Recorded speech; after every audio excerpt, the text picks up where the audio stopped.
અત્યારે ગૌરી વ્રત અને જયા પાર્વતી વ્રત ચાલી રહ્યા છે, તો દીકરીઓને જમવા માટે આપણે સરસ મજાની આજે પૂરી બનાવી છે. જો કેટલી ક્રિસ્પી છે, સાંભળ્યું ને અવાજ તમે? બહુ જ ક્રિસ્પી છે. અને છે ને મીઠાની જગ્યાએ આ ખારીની ભાજીનો ઉપયોગ કરવાનો હોય છે, મીઠું વાપરવામાં આવતું નથી. તો આ ભાજી છે ને પ્રમાણમાં ખારી હોય છે અને તેના પાન તમે જુઓ જાડા દળવાળા હોય છે અને ખારાશવાળી હોય છે, એટલે કે નમકવાળી હોય છે. અને ખંભાતના અખાતમાં સાથે જ્યાં જ્યાં મીઠું બનતું હોય ને એ પ્રદેશમાં પણ આ ઉગી નીકળે છે. અહીં અમે કાઠિયાવાડ સાઈડ જઈએ ને ધોલેરા બાજુ આ બહુ જ ભાજી જોવા મળતી હોય છે. હવે ભાજી વીણાઈ ગઈ છે અને તેને આપણે 2 થી 3 પાણી વડે ખાસ ધોઈ લેવાની છે, કેમ કે તેની અંદર છે ને માટીનો ભાગ રહેલો હોય છે, એટલે ખાસ કરીને ધોઈ લેવાની હોય છે અને તેને ચોખ્ખી કરી લેવાની છે. તો એક કાણાવાળી છાવણી લીધી છે અને તેમાં ધોઈને હું ઉમેરતી જાઉં છું. ત્યાર પછી આપણે ભીની નથી રાખવાની, એટલે કોટનના કપડા ઉપર તેને સૂકવીને તેનું જે ઉપરનું પાણી છે તેને આપણે સૂકું કરી લેવાનું છે, એકદમ ડ્રાય કરી લેવાની છે. તો સુકાય છે ત્યાં સુધીમાં લીલા ધાણા લઈ લેવાના છે અને લીલા ધાણા છે તેને પણ આપણે 2 થી 3 પાણી વડે ધોઈ લેવાના છે અને પછી તેને પણ સાથે જ આપણે સૂકવી દેશું. એટલે કે તેનું જે ઉપરનું વધારાનું પાણી હશે ને તેને આપણે સૂકું કરી નાખવાનું છે, ડ્રાય કરી નાખવાના છે ધાણાને.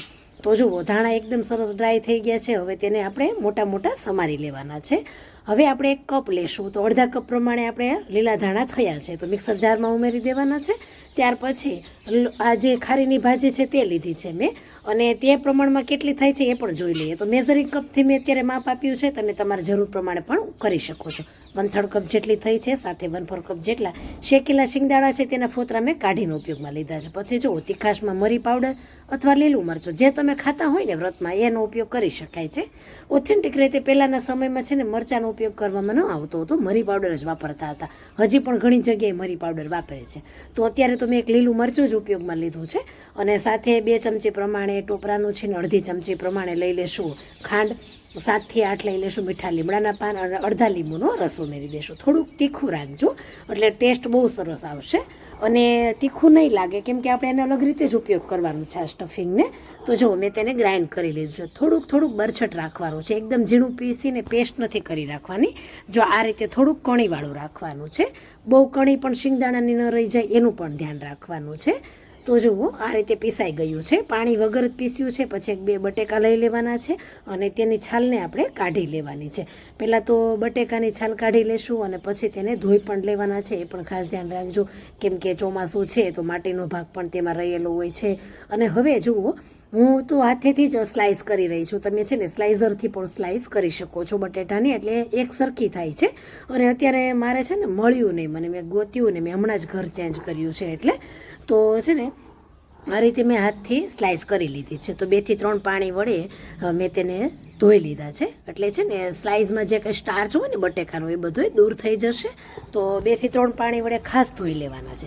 પછી જુઓ કોટનનું એક નેપકિન લેશું અને તેની પર આ સ્લાઇસ છે ને, જો ટાઈમ હોય ને તમારી પાસે તો થોડી વાર રહેવા દેવાનો અથવા તો આ રીતે લૂછી લેવાની છે. ઘણીવાર એવું થાય કે બટેકા છે ને કાળા પડી જાય છે, એટલે આપણે જ પોતાને જ આ પ્રોસેસ કરી લેવાની લૂછવાની.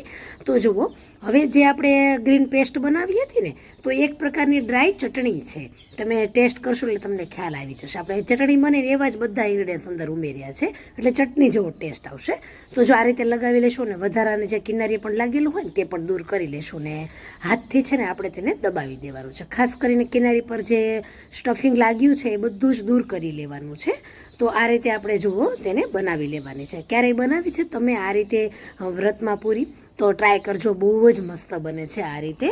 અને જુઓ ફ્રેન્ડ્સ, મેં આ રીતે બંને સ્લાઇસથી તેને અંદર સ્ટફ કરીને બધી જ રેડી કરી લીધી છે. ખાસ તો તેની જે બહારનો મસાલો આપણે પ્રેસ કરીએ એટલે નીકળે ને એને ખાસ આપણે દૂર કરી લેવાનો છે. તો જુઓ બધી જ મેં અહીં બનાવી લીધી છે અને હવે આપણે આ પૂરીને ફ્રાય કરવી છે. તો જુઓ 1/2 કપ પ્રમાણે આપણે લેવાનો છે રોટલીનો ઝીણો લોટ, અને આપણે આ વ્રતની અંદર છે ને ઘઉંના લોટનો ઉપયોગ થાય છે. ફરાળી તરીકે આપણે છે ને કોઈ મોરૈયો છે કે સાંબો એનો ઉપયોગ નથી કરવાનો રહેતો, ઘઉંના લોટનો ઉપયોગ કરવાનો રહેતો હોય છે. કદાચ કોઈ પ્રદેશમાં એવું થાય કે નથી લેતા તો પછી તમે ફરાળી લોટનો ઉપયોગ કરી શકો છો. થોડું પાણી ઉમેરવાનું છે. અહીં છે ને ઘઉંનો લોટ છે ને એટલે થોડું વધારે પ્રમાણમાં પાણી જોશે, પરંતુ હા ધ્યાન રાખજો કે પતલું પણ ન થઈ જાય. તો જુઓ આ રીતે આપણે જાડું બેટર બનાવવાનું છે. થોડુંક આમાં રની પણ હોવું જોઈએ, એટલે કે ધાર પણ થવી જોઈએ. અને જો આ રીતે તમે સેજ આંગળી ફેરવો ને તો ભેગું ન થવું જોઈએ, એટલે અથવા તો તે નીચે ન પડવા મળવું જોઈએ, એમ થોડું જાડું જ હોવું જોઈએ. તો અહીં 1/4 કપ જેટલા પાણીની જરૂર પડી છે. હવે જુઓ 2 ચમચી પ્રમાણે ફરીથી મેં ખારીની ભાજી લીધી છે અને આ ખારીની ભાજીને સેજ આપણે આ રીતે ખાંડી લેવાની છે. અને જે આપણે બેટર બનાવ્યું છે ને આ ખીરું આપણે લોટનું તેની અંદર આપણે ઉમેરી દઈશું, કેમ કે નમકનો ઉપયોગ થતો નથી એટલે મીઠા વગરની જ વાનગીઓ ખાવાની હોય છે એટલે આ મીઠાનું કામ કરે છે ખાસ તો. એટલે જો મેં ઉમેરી દીધી છે એટલે બેટર આપણને મોળું નહીં લાગે. હવે જે આપણે પૂરી બનાવી છે ને સ્ટફ કરીને ખારીની ભાજીવાળી, તે જો આ રીતે બેટરમાં ડીપ કરવાની છે. જો બેટર કેટલું જાડું ઉપરથી દેખાય છે, બસ એવું જાડું રાખજો.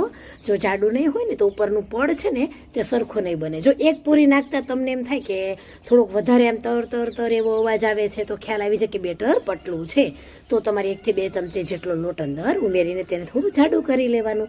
અને હવે જુઓ આ પ્રમાણે આપણે પૂરીને બંને બાજુ હળવા હાથે ફેરવતી રહેવાની છે અને તેને ગોલ્ડન બ્રાઉન કલરની તળવાની છે. તેલનું તાપમાન ખાસ જોવાનું, નહીંતર છે ને પૂરી કેવી હોય આપણે તળીએ ને તો તેલ ભરાઈ જાય. એટલે મીડિયમ રાખવાની છે ગેસની ફ્લેમ અને તેલને પણ મીડિયમ જ ગરમ થવા દેવાનું છે. જો આવી ગોલ્ડન બ્રાઉન કલરની કરશો ને તમે એટલે બહુ જ ક્રિસ્પી બને છે. રેગ્યુલર જે આપણે ભજીયા બનાવીએ ને તેમાં સોજીનો ઉપયોગ કરતા હોય ક્રિસ્પી થવા માટે, તો લોટનો પણ હવે તો ઉપયોગ કરજો, બહુ જ ક્રિસ્પી બને છે. અને જુઓ પૂરી તો એટલી સરસ આ બની છે ને કે આ સ્ટફિંગવાળી પૂરી તમે ક્યારેય આ રીતે ટ્રાય નહીં કરી હોય ખારીની ભાજીની અને આ મસાલા સાથે, તો એકવાર ચોક્કસથી ટ્રાય કરજો. બહુ જ ટેસ્ટી બને છે. આખા દિવસમાં એક ટાઈમ જ જમવાનું હોય છે એટલે બાળકીઓને ભૂખ પણ એવી જોરદાર લાગે છે. આ ચટણી છે એને જોડે ટેસ્ટ કરી જો તો કેવું લાગે છે તમને. હાલ બોલો કેવું લાગ્યું? હવે લૂઝ છે કે ક્રિસ્પી? ક્રિસ્પી. કેનું બનાવ્યું છે ખબર પડે છે કે નથી પડતી? ભાઈ હે ભાઈ કે નો ભાઈ પેલા કે આ છે ને આ છોકરીઓને જે જયા પાર્વતીના લુણા અને વ્રત હોય ને હે એમાં આ પૂરી ખાવાની હોય છે. ગૌરી વ્રત એ ને આ પૂરી ખાવાની હોય છે. ગૌરી વ્રત એ ને હા, ગૌરી વ્રત ને અરુણા વ્રત. તમે ક્લાસમાં રહેતી હશે ને નાની છોકરી? હા, એટલે તને ખબર.